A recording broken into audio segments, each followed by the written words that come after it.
Hello and welcome to Coop's Corner. I'm your host, Cooper Petagna, and if you like college football, this is the show for you, and especially today because we have an absolutely electric show that's going to talk about Miami potentially being the most complete team in all of college football. We're going to talk about a potential divorce happening up in State College between James Franklin and Penn State. We're also going to talk about what's wrong with Texas, Steve Sarkisian, the run game, Arch Manning. We'll dive all into that. But first, we'll talk about Nico Iamaleava, the former five-star, and his breakout performance alongside Jerry Neuheisel, the first-time play caller. But before we do all that, I want to welcome you to the show, and I want to tell you to like and subscribe to help keep this show free. And guys, it's been a heck of a week. If I'm looking at the numbers last week, as a Coops crony, I'm pretty fired up. We're stock up right now. And as we get ready for October, we have crushed our goal of 150 subscribers on YouTube. Our new goal is 300 by the end of October, which I think we can do. I think that's pretty fair to ask. You guys have been unbelievable. And if you don't watch on YouTube, there's plenty of other places to digest Coop's Corner content. You can find us wherever you find your podcasts. Make sure to leave a rating and review there. You can also find us on every social imaginable at Cooper Petagna. And guess what, guys? I have a little treat for you this week as well. This is going to be a 2-episode week as we are going to start our first special guest episode appearance. That will be Brooks Austin from the Film Guide Network will be joining us on Wednesday afternoon. The interview will be pre-recorded, but that's when it will go live both on audio and on video on YouTube. If you don't know anything about Brooks Austin, look him up, the Film Guide Network on YouTube. 1, incredibly knowledgeable. 2, incredibly charismatic. And 3, very entertaining. And if you want to learn the game of football through the eyes of scheme and a guy that's been around it for a really long time and has a beautiful gift of being able to explain it, quite honestly, and simplify the game, Brooks Austin is your guy. All right, so without further ado, I said we have a loaded show. It's time for me to back that up. And I wanted to talk about Nico Iamaleava to start the show. Because what I find really fascinating in today's age of social media and in college football and in the NFL is that these narratives change on a dime. And the narrative of Nico Iamaleava, understandably so, the mainstream narrative about him specifically since he has transferred from Tennessee to UCLA, is that he's been a bust this season. And if you were to look at it and you were to take a step back and you were to say, well, UCLA is an 0-4 team. They lost by 25 to New Mexico at home. They also lost to UNLV. You could understand how that maybe is within reach, right? To grasp that, to understand why Nico Iamaleava is not playing at the highest level. Deshaun Foster gone after a couple weeks, the head coach of the UCLA Bruins. Tim Skipper comes in, the former interim head coach of Fresno State last year. And guess what? What do they have? They have Penn State, the Nittany Lions, coming in a little bit wounded after a heartbreaking loss to Oregon at home during a whiteout. And they got to fly all the way across the country. And we're going to talk about Penn State, but I really want to make this about Nico because I think it's important to get out ahead of it. I watched Nico. I watched his first 4 weeks, and I thought to myself, wow, there's things that this guy is doing this year in the year 2025 that he wasn't doing last year. Has it been perfect? No. Has this guy been playing to his ceiling consistently week in and week out? No. But is he playing faster? Is he playing more decisive? Is he playing with the team that, quite honestly, the surrounding parts are less than optimal? 100%. So what happens going into Penn State is adversity hits. His head coach is out of there. His OC's gone, and Tino Sinceri, and now he's got Jerry Neuheisel on 48 hours work to get ready for a top 10 team in the country and facing Jim Knowles, the highest paid defense coordinator in the country. How did he respond? 17-24, 166 yards, completing 70% of his passes, 2 touchdowns through the air. And you might not think, well, that's really gaudy against a really testy, experienced Penn State defense. He also ran 16 times for 128 yards, 3 touchdowns on the ground. And when you're talking about Nico Iamaleava, what's so fascinating about him is there's growth ahead of him as a passer. And we saw elite throws, downfield throws that he made against Penn State, where you say, okay, I get it. I understand it. I see a guy at 6'6", the arm talent can make every throw on the field. But Nico Iamaleava, the athlete, we haven't seen a whole bunch of this guy. Almost a $130 on the ground, 3 touchdowns, elusive, breaking the pocket, forcing defenses to have another spy, another 1 or 2 defenders that have to pay attention to the legs of Nico Iamaleava. And give a huge shout out to Jerry Neuheisel, first-time play caller. And the job that he did, everything was simplified. Ball was out quick, 1 read, half-field progressions. That was Nico Iamaleava. That was playing to what he did well, simplifying the game, not putting more on him that he's not capable of handling at this point of his development.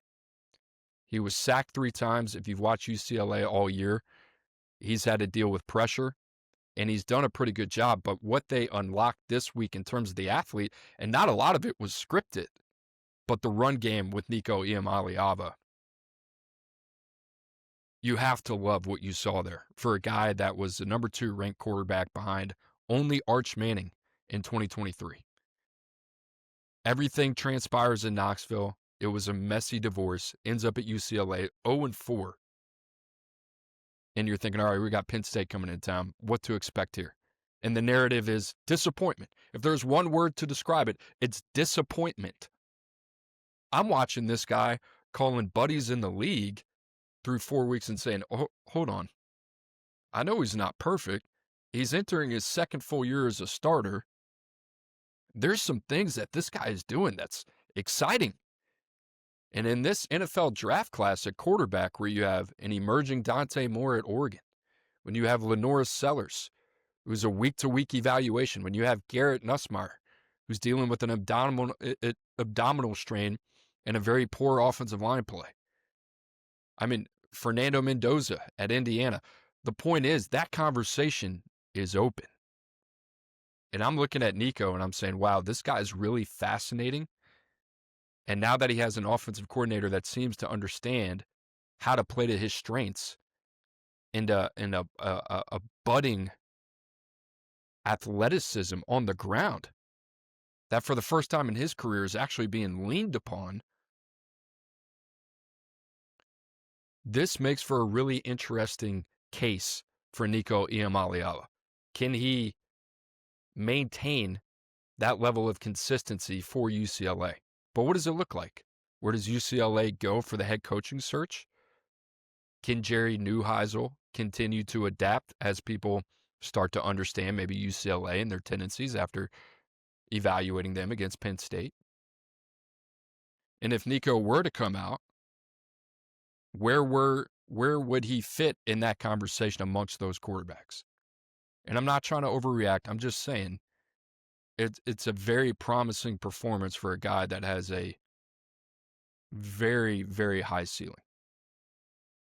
And what I would say to Nico right now is you're probably best, depending on the situation, coming back to school. But given where the quarterback class is, I think there are going to be some teams looking at Nico and saying, if he can continue this trajectory, back around 1, top 50 pick, that type of physical clay, absolutely. The reason I'm saying it is because it needs to be put out there. Because in a couple weeks, if we get this level of performance again and again and again, it's going to be one of the big dogs that comes out there and say, you know what? I'm looking at this quarterback class and it's, I don't know, it's a little shaky. Look at the way Nico's playing. He does have ability. We know. All right, and I'm not trying to plant my flag and be first. I just think it's such a polarizing topic, Nico. People look at him and they have an emotional attachment, mostly negative, to how the situation was handled in Knoxville, and they let that impact how they see the player now. And it wasn't handled correctly. I'll be the first one to tell you that.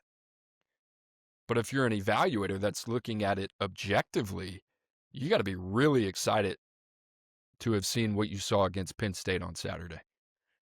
I had a scout tell me that if Nico helped UCLA win 7 games this season, they should build a statue of him.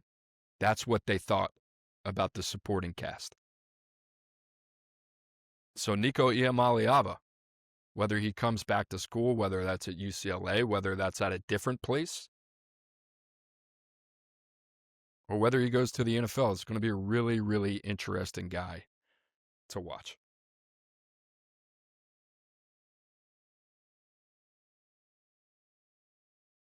How about the Miami Hurricanes? How about them? How about Mario Cristobal? How about Carson Beck? How about Shannon Dawson? How about Ruben Bain? Corey Heatherman, you got to give him a ton of credit. You look at Miami, 3 top 25 wins this year. Notre Dame, USF, now Florida State. And it begs the question, is Miami the most complete team in college football right now? And I'll tell you this, the 2 teams, maybe 3, that you're comparing them to, they got a really strong case. Ohio State at the top, arguably the best defensive unit in the country. I would say that. Caleb Downs, what they have on the defensive line, Sonny Styles, Arvell Reese, super multiple. Oregon, speed, athleticism, trench play. You know what they're about. They emulate their head coach. You look at Miami, and really the biggest difference is, to me, is the quarterback. The quarterback's been there, done that. And it showed up in these games where you've needed experience, where in years past, Miami was 3-3 in one possession ball games. I'll talk about it a little bit. That game got a little hairy at the end in Tallahassee. But if you're looking at what all 3 of these teams have in common, Ohio State, Oregon, Miami, they're probably the 3 best offensive line units in the country. And we're going to talk about some teams that have not met expectations. Penn State, Texas, maybe a little bit of LSU. What do they have in common? Take away Penn State. Inconsistent offensive line play. So you have a strong running game. You have dynamic receivers. You have a very complimentary defense. You have a pass rusher that's going to be a top 5 pick in the draft. You can make a case that he's the best player in the country right now. And you have a secondary that is very fast and hunts. Mario Cristobal, for as long as I've known him, this is the most complete team he's ever had. Whether it's been at Oregon, whether it's been in Miami, this is it by far. And here's the thing. It's not just about the guys on the field. It's the guys that's coaching them. Mario Cristobal is a master motivator. You know what his DNA is. He wants to establish both sides of the line of scrimmage. On one side, he's got Alex Mirabal, his long trusted confidant. On the other one, he's got a Hall of Famer in Jason Taylor. On the offensive side of the ball, calling plays, he's got Shannon Dawson, who has taken Cam Ward and he's taken Carson Beck, and he lets these guys just breathe life into an open offense. And Mario's done a tremendous job building continuity, player development on the offensive line, running backs that fit the identity to a T of what Miami wants to be, versatile tight ends, and receivers, and C.J. Daniels, and Keelan Marion, and Malachi Toney, that have just been a beautiful compliment to Carson Beck and what he didn't have last year. And Mario has evolved. This is the best staff he's ever had. And in today's college football, there's not a limit on anything. I counted up. He's got 18 analysts off the field. And this is a team that's coming into these games, and they look prepared. They look like one of the most complete teams in the country. And with the quarterback that's got the experience, if you were to go head-to-head against Oregon or Ohio State, and put them in the same bucket as a Carson Beck with a Dante Moore and a Julian Sand, who would you favor? You'd favor Miami because he's been there, done that. Now, here's the thing with Miami. I brought up the record in one-possession games last year, 3-3. All right, so far, 2-0 in those games. Notre Dame, Florida State. That game on Saturday was unnecessarily close at the end. And if there's one question mark that I have about Miami, and it's so ironic just because of who Mario Cristobal is, but when you have the opportunity to put the nail in the coffin, can you do it? And can you do it against a formidable opponent? Because if you play with your food like you did last night, or you play with your food like you did against Notre Dame, you did enough to win both of those games, and you should be commended on that. But this is an area that I want to see Miami take the next step. And quite honestly, it's always been somewhat of an issue under a Mario Cristobal type team. Don't be conservative. Be that team for 60 minutes. Be that team for 60 minutes. Be a 60-minute ball team. And if you look at Miami and what they have on their schedule, you would look at it and say, all right, I feel very confident that Miami's going to run the table, win the ACC championship, and be a lock for the college football playoffs.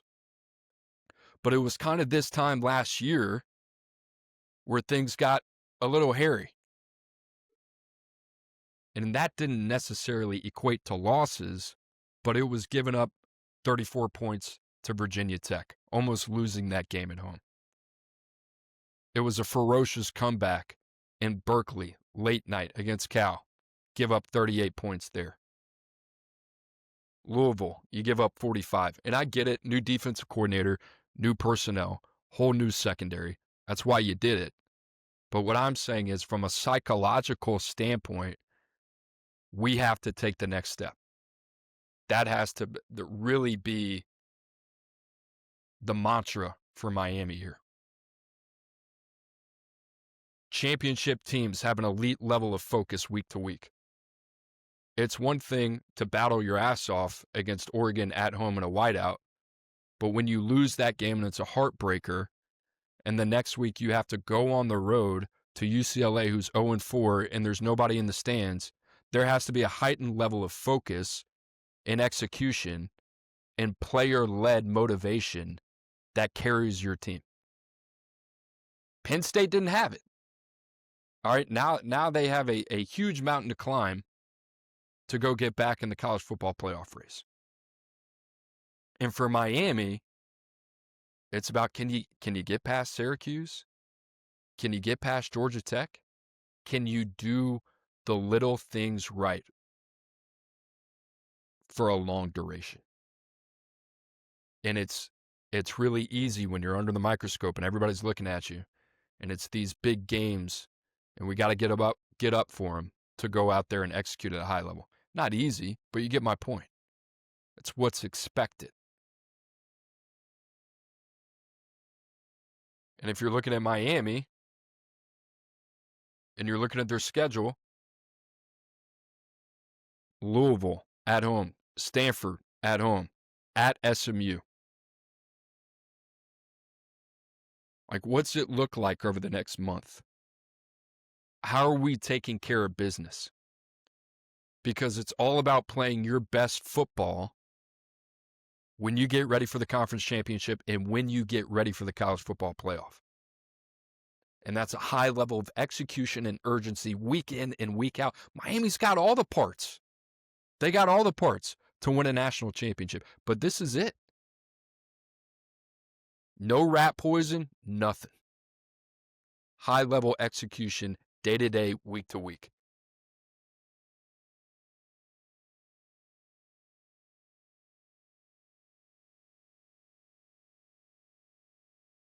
And I'll say this. Miami had Cam Ward, guy that was in the Heisman race last year, number 1 pick in the draft. They didn't do the things that they had to do from a personnel standpoint. They didn't make that same mistake twice. And I commend Mario Cristobal for doing that, because to win a national championship, it's a year-to-year thing. Your roster last year indicates nothing about this year. What are we doing to put our guys in the best position to be successful year to year? And really, for me, that starts up front. Inez Cooper's played a lot of football. Brockermeyer's played a lot of football. Malinois played a lot of football. Markel Bell's played a lot of football. Offensive line continuity experience, that's where it starts. And can you instill enough confidence in your quarterback? But how do you do that? Protect him.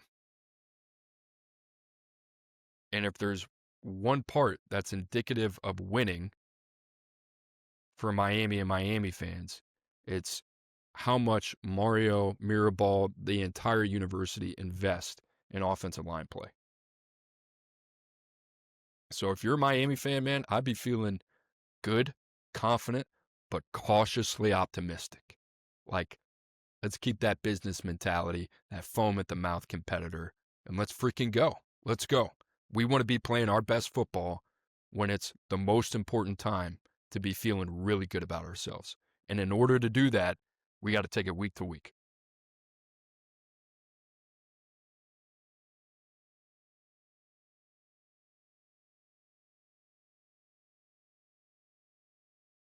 Guys, just a reminder, you are locked into Coop's Corner. Like I said, socials at Cooper Petagna, YouTube channel, youtube.com/CoopsPetag. Make sure to like and subscribe. It keeps the channel free, as my friend Josh Pate likes to say. Hey, let me give a shout out to my wife. Doing an unbelievable job on the thumbnails. I told you guys earlier in the show, hey, so we got AI generated thumbnails. Not anymore, man. These are home cooked. Wife's cooking it up. Fires me up. We are potentially heading for a divorce. That's James Franklin and the Nittany Lions. Penn State was favored by 24.5 points this weekend in LA against UCLA, who was 0-4 coming into that game, who had an interim head coach, who had a first-time play caller. And I get it. You can make a lot of excuses. It's across the cross-country flight. We're coming off a game which we lost in overtime to Oregon, wide out. I understand all that. But you have to show up. You have to win this game, especially given the expectations of Penn State this season. Top 5 team. This was it. This is the team for Penn State that was supposed to have it all. You had the play caller in year 2. You had the quarterback in year 2 of Andy Kotelnicki's system. You have the highest paid defensive coordinator in the country who won a national championship last year at Ohio State. You have talent all over the field. You have experience. You went out on the portal. You got Trevor Pena. You got Kyron Hudson. You got Devontae Ross. You got 2 absolute freaks in your backfield, Nick Singleton and Katron Allen. This was it. Behind inexperienced offensive line. And so far, it's been very frustrating. So where are we? In 12 seasons at Penn State, we're 104-44 with a 70% win percentage. We're 5-6 in bowl games, and we're close. We're really close. We can taste it. We were in the semifinals last year in a game that we should have won against Notre Dame. Would have played the Buckeyes in the national championship. But it hasn't been good enough. And to me, the feel that I've had about James Franklin and Penn State has always been like, is this a team that plays to win? They don't feel like it. They feel like a team that shows up and says, you know what, we have the talent advantage in 90% of the games that we play in, maybe even more. and we're going to let that take over. And I don't care how unimpressive that is. We'll just do the bare minimum of what we need to do to win these games. And I said it when I picked Oregon last week to beat Penn State. Until James Franklin and his Penn State team show an ability to win games that they typically don't, I'm not going to pick them in those games. This one was different. This was not Oregon. This was 0-4 UCLA in the worst of conditions. The worst. I mean, you couldn't have got them at a better time. And you showed up and you laid an egg. So for Penn State, especially over the next couple of weeks, you got Northwestern at home, and then you're on the road at Iowa and at Ohio State, and then you have a red-hot Kurt Signetti, Indiana, Fernando Mendoza. So wherever you sit on what side of the fence of the James Franklin Penn State marriage in the future of it, you will have your answer of where this marriage is going in about 4.5 weeks.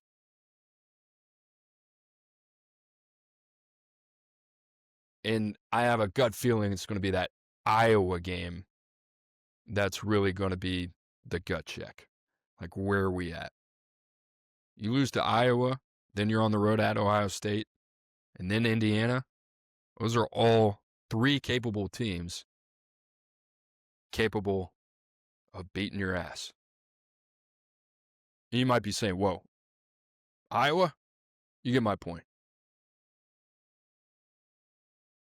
So I find it fascinating because I look at Penn State and I zoom out and I say they do a lot of things right from a CEO standpoint, from a recruiting standpoint. Recruiting, I would say they're on the higher end of good. They're not elite. In some areas, they're good. Obviously, pass rusher, they've been really good. Running back, they've been really good. Receiver, they've had to go out and they've had to patch that. Quarterback, it's been Drew Aller and a lack of development, quite honestly, over the last couple of years. There's something missing there that I can't put my finger on. And they're not tapping into 100% of their potential. But it's not just on field, it's off the field too. But the way they've been doing things is good enough to get them one game away from a national championship. It's good enough to go to 6 New Year's Six Bowls in 12 years. So if you're a Penn State fan, it's the question of, like, how do we go from good to great? And what's the answer? And if you're James Franklin, you're saying, you know what? When I got to this place, rich history and all, it was a mess. And look what I've done. I've turned it into a consistent winner. One of the best teams in a power conference like the Big Ten. And every year we're in it. And even though we're a step away, we're in it. And I'm sick and tired of being treated like this. And this might just be one of those situations where, like, this is where we're headed. You know? Franklin's a prideful dude. I can't see him sitting back and saying, you know what, I get it. We lost to UCLA, but, I'm not dealing with this. And for Penn State, this is kind of what you've been calling for. This is kind of where it's been headed. But be careful. And that's the thing, man. It's a super high floor with James Franklin. And you're trying to get to a ceiling where everybody's trying to get to right now. And who's the guy? I would love to know. Like, I'm genuinely interested. If you're Penn State, who's the guy? Who do you feel comfortable ditching James Franklin for? And saying, you know what? This guy's going to elevate us that 2 to 3% from a talent acquisition standpoint. And then from a coaching standpoint, who is it offensively that can tap into our talent at the quarterback position? And I get it. Those are legitimate questions. It's not good enough. I just want to know. It's a tricky situation. Is it Matt Campbell? Is it Kenny Dillingham, an alum of Arizona State? What's that fit like? Is it Will Stein from Oregon? Are you comfortable enough with him, a first-time head coach? Is it Clark Lee from Vandy? Are you going to be able to poach him from Nashville? Eli Drinkwitz? Can you get him? Jed Fish? Like, what are we looking at? And do any of those make you feel better than the current situation of what you have? Maybe, maybe not. I don't know. It's a dangerous game. And here's the thing. Penn State is close. They are close. And people are going to say, how can you say that? They just lost to UCLA.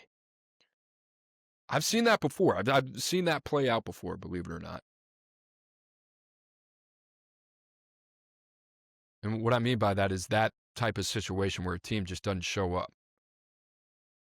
But like the foundation is there, the parts are there, and it's just this constant tweaking. Now, the question that I have about James Franklin is like, are you doing enough? Are you doing what Mario Cristobal did this last offseason with Miami? Are you overhauling the positions that you need? Are you doing what Dan Lanning did? Had to get 3 new starters on the offensive line? Like, are you taking adequate positional units and turning them into a plus? And although you might not have a lot of those, are you being that aggressive to go out and win a national championship? And my answer to that in the past is we're doing the minimum amount. I like Devontae Ross. I like Trevor Pena. I like Kyron Hudson. And I'm not even saying receiver is where this conversation starts. I just thought those were kind of like, yeah, I like it. I don't love it.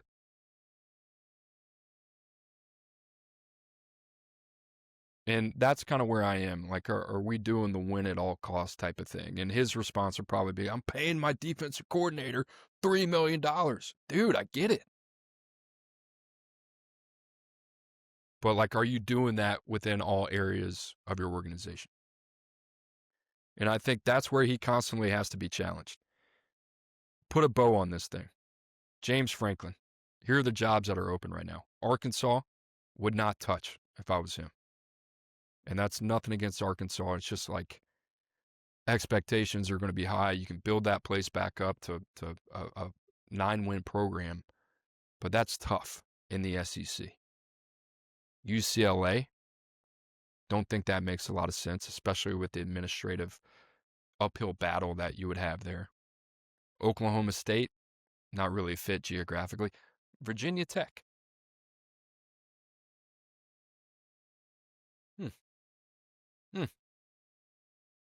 He's from Pennsylvania. I get it. He's coaching at Penn State.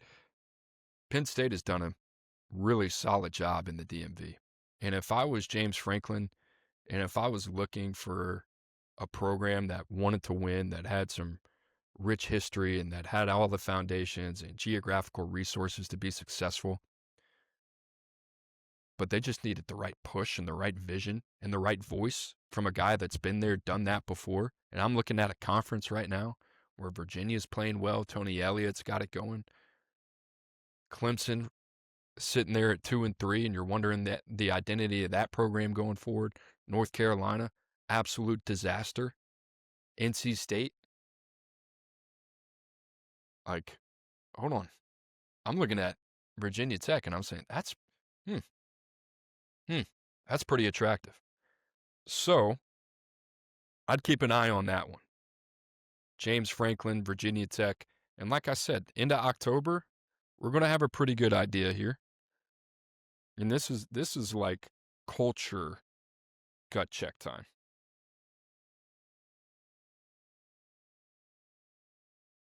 That's where we are, man.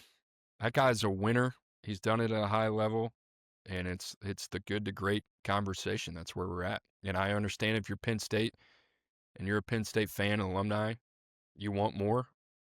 I get that too. I'm just saying, dangerous game we're playing, both sides.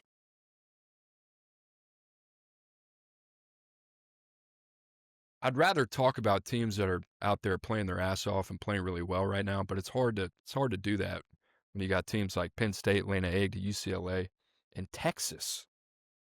Texas, of all teams and organizations that I thought, wow, they're aligned. They have a cohesive idea and vision for what they're doing. They go on the road, they lose to Florida, and it was ugly. And give Billy Napier credit, man. They're a tough team to beat at home in the Swamp, especially against top 10 ranked teams. And they're a lot better than what they put on tape this season. Florida's a totally different conversation for a different time. But the conversation is, what's wrong with Texas? And I said this with Miami and Mario Cristobal, and it's just something that keeps showing up to me.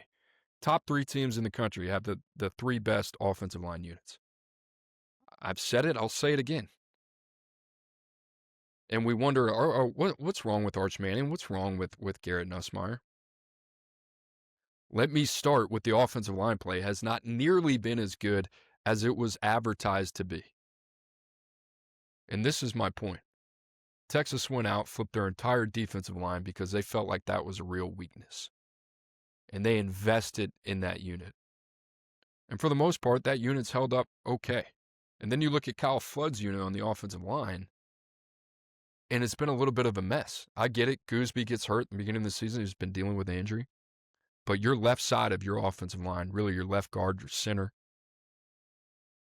interior pressure for a young quarterback, and in terms of instilling confidence, playing on time, developing rhythm, that is not a good place for the levees to break.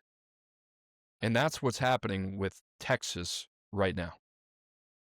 And there's no run game.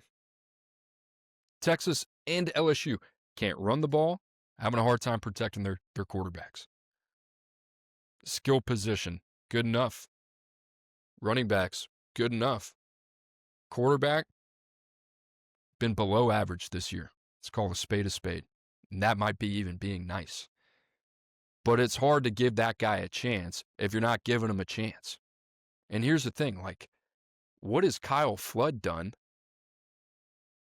since one of his first cycles in Austin, where he had Banks and Cam Williams and Jake Majors?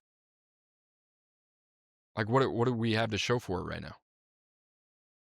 And if you're Texas, you're the number 1 team in the country going into the first week of the season against Ohio State. And this is really what I talk about with offensive line development. You have to know what you have with your offensive line, especially when you have so much money invested in your quarterback position.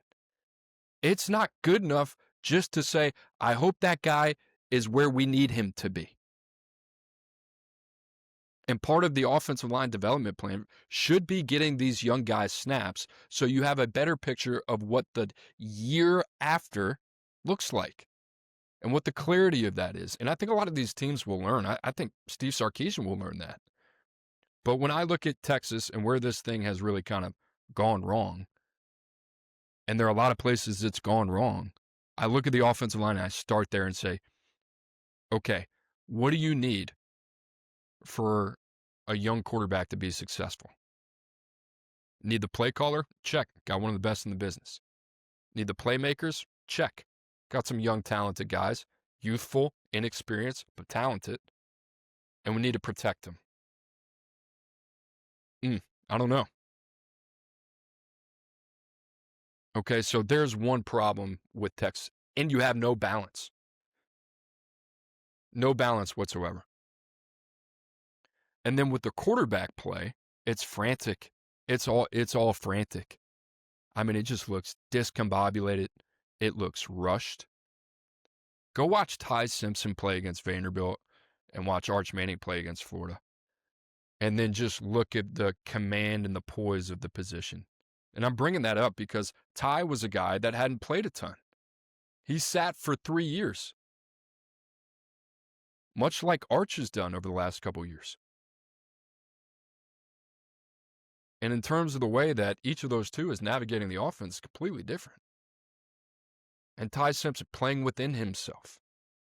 very accurate in the middle of the field. Doesn't really compromise himself when he doesn't need to. When I watch Arch Manning, I look at a guy that has the weight of the world on his shoulders, and play after play, he tries to rewrite what we've seen already this season in one play. Like, let me get it all back. And it's like, dude, just play within yourself. What does that mean? Like, steady the ship from your first to your second progression. You cannot go broke making a profit. And it's constant. Second and medium, second and long, third and medium, third and long. And it's like, can we get this guy in some better positions to be successful? And then when you're in the position to be successful, it's about the decisiveness and the poise, which right now is just it's not showing up. And the real issue with Arch and the concern is that once the mistakes happen, they compound. And he just presses more and more and more. So I'm looking at Texas. And I think we always think like, oh, let's give him the benefit of the doubt. Oklahoma, we'll see if Mateer's back. You're on the road at Kentucky. You're on the road at Mississippi State. You got Vandy at home. Buckle up for that one. Georgia, Arkansas, Texas A&M. Like, this is a 4 to 5 loss team in my opinion. Even with that defense, which is nuts. So the lesson learned here for Texas is last year doesn't indicate next year's success. And I'm sure Steve Sarkisian's saying, hold on, I didn't expect Arch to play like this. I didn't expect my offensive line to play like this. All right, well, how do you adjust? What does 2026 look like? Oh, we need those guys to take a step? No, we're probably going to have to invest in the offensive line.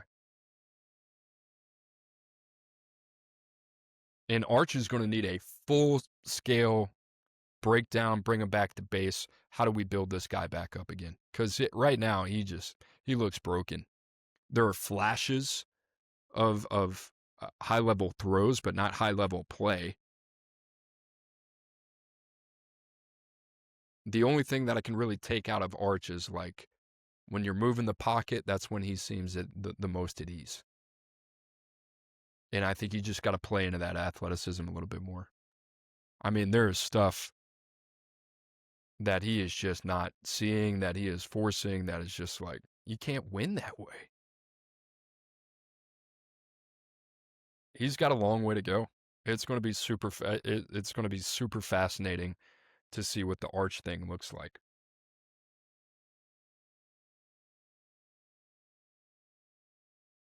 What a week, huh? Goodness gracious. Week 6 delivered. What I always love about it is, like, you're looking at the schedule and you're like, there's nothing here.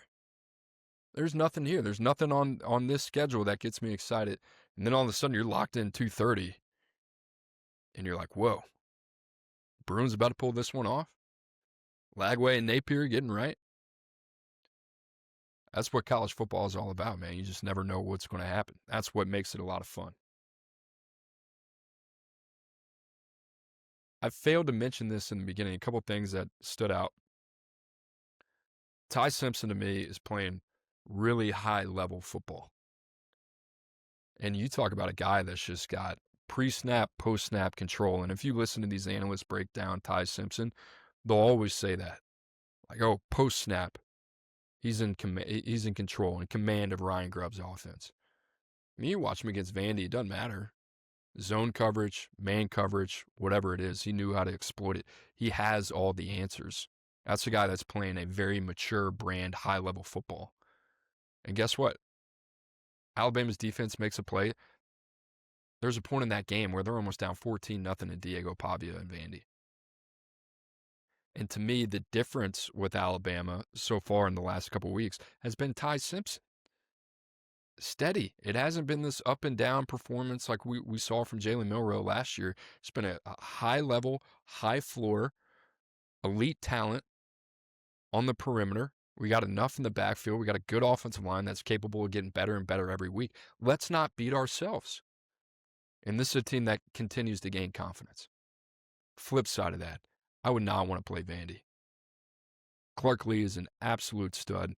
Pavia is the heartbeat of that team. Anybody who watches that knows that. They're extremely well coached. And they believe. They believe they belong. Everybody's, oh, it's Vandy. No, that is over.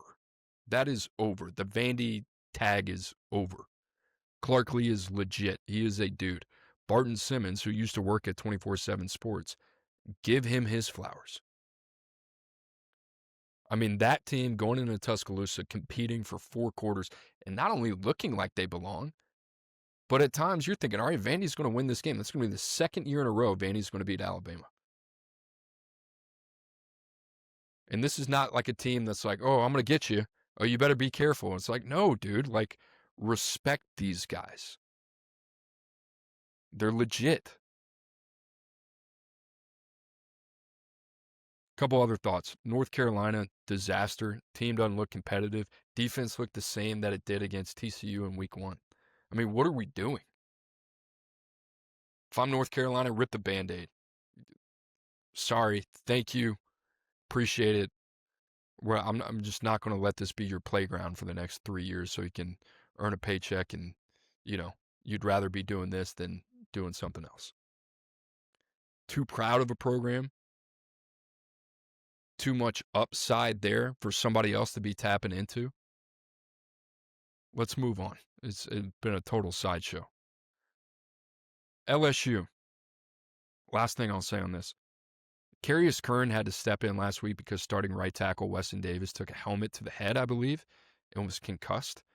And Carius Kern, the true freshman, gets the nod 20 minutes before the game, and he starts at right tackle, and he's going up against Sontaran Perkins and Princewell Omonmi-Ellen and Cam Franklin.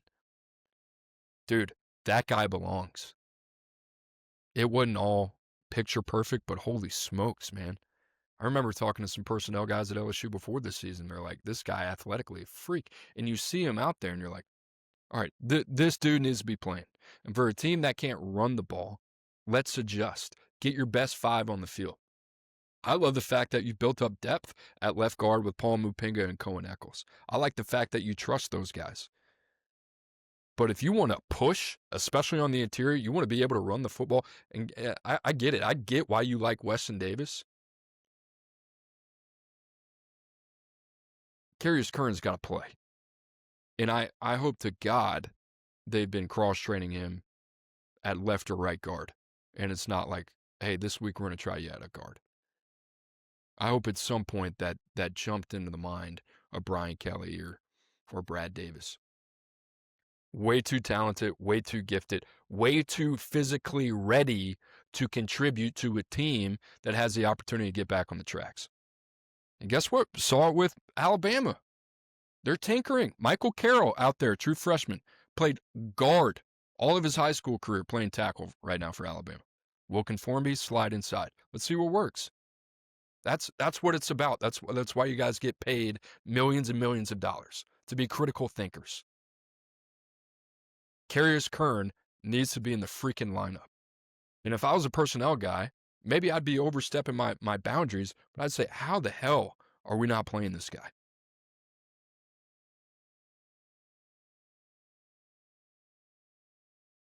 It's always LSU, man. I always got something about LSU that I got to say at the end of the show. Great show, efficient show. 50 minutes right now on the dot, Tiana. 49 minutes, but by the time I'm done talking, it'll be 50 minutes. Great show, guys. And I'll say this again. The way this YouTube show's trending, the way the podcast is trending, I think it's the coolest thing in the world. I love doing this. And then we're going to have our first guest coming on later this week, Brooks Austin, the film guy. Dude's got all the juice right now. And you want to talk about a big YouTube algo guy, guys, got to figure it out. It's Brooks Austin, and we're going to talk some SEC matchups. I'm going to pick his brain on Jackson Arnold, Gunnar Stockton, SEC quarterback play, things that he's seeing. That's going to be a great interview. It's going to get us ready for the weekend. South Carolina, LSU will be on tap. We'll talk Georgia, Auburn as well. Not going to try to take too much advantage of his time, but it's going to be a good time. So, guys, I will say it again. If you are locked in with me now, make sure to like and subscribe. As always, leave a comment. If you have questions, leave them in the comments. If you have questions, leave it in the review. Leave a rating as well. That is the place to do it. Guys, as always, I hope you have a great rest of your week. Let's have an awesome week. And I'm going to sign out here. I'm Cooper Petagna. We'll see you on Wednesday.